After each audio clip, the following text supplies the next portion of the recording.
So, Foodie Beauty's latest live stream was just her doing some more talking about her move coming up to Syria to be with her quote-unquote husband, Salah. She's sitting on her couch, or ceiling, as she likes to say. She's gotten to the point where she cannot even sit up straight.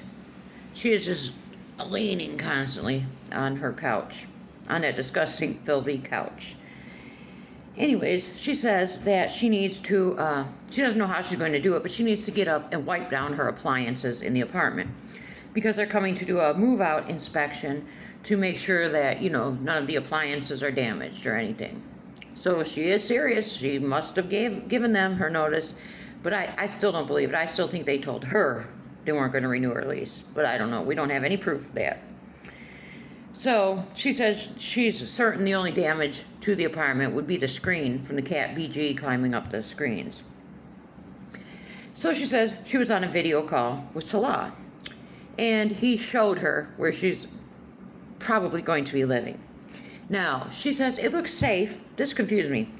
It looks safe, but it's remote and closed in. So you're going to be out in this remote location in Syria, a white Western woman who does not speak the language, and her husband is quite a distance from her at most times because he's not going to live there full time. And as she constantly even says, Syria doesn't even have a stable government right now. They haven't even established their government yet. They're just, they were at war for so many years over there, and they've just come out of this war not that long ago. And someone had asked, well, do they have 911? They don't even have 911 or anything like that. But it looks safe. You're not going to, no. Now, if he was living with her full time, that's different, but it's remote and closed in. No, that doesn't sound safe to me, but hey. And then, these people will probably, locals in this, wherever, this village or whatever she's going to be staying, they might get wind of, her husband's not always there. He's gone for days at a time.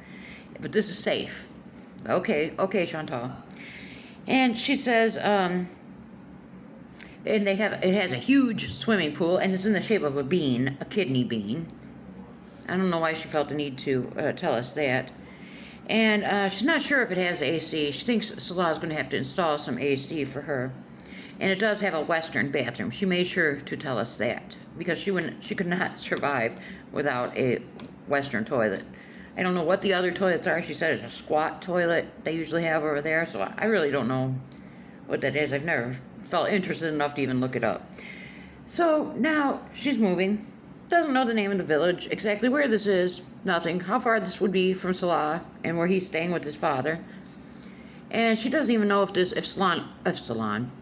Salah owns this property or if this is one of his family's properties.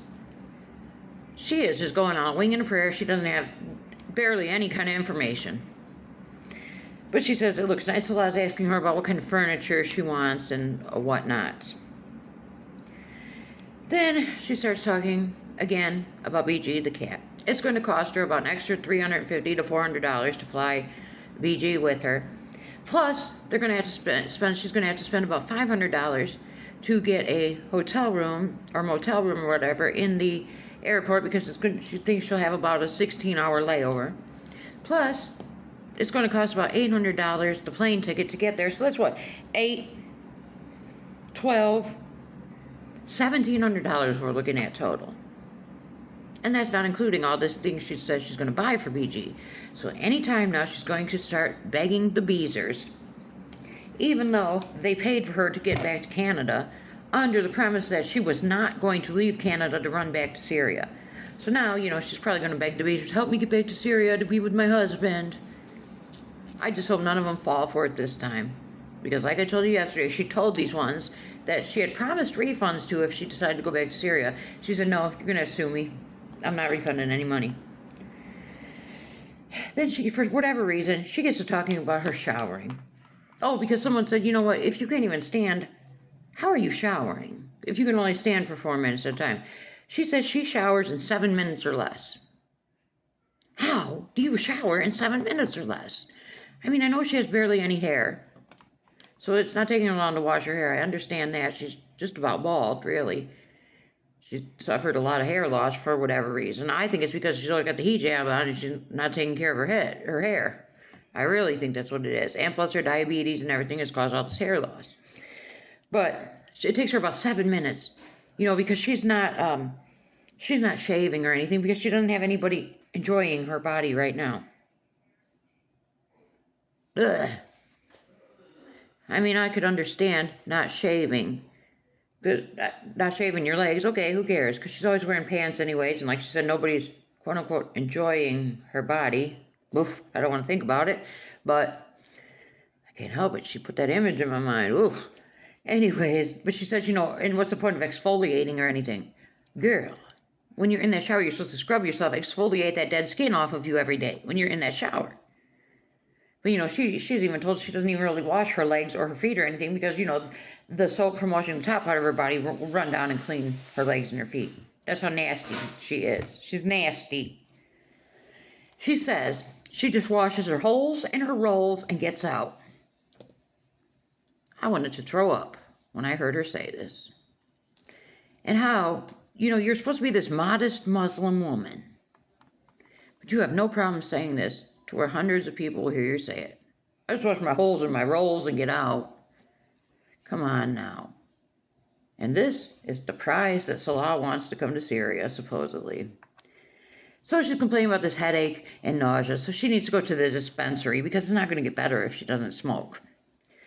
So she goes to the dispensary, and then we see her going through the drive-thru again on her scooter at Tim Hortons to yet again get a coffee and a apple fritter. So she spent this money on this unnecessary coffee, apple fritter, and the dispensary. But yeah, she's supposed to be saving money because she's supposed to be going to Syria in 2 months.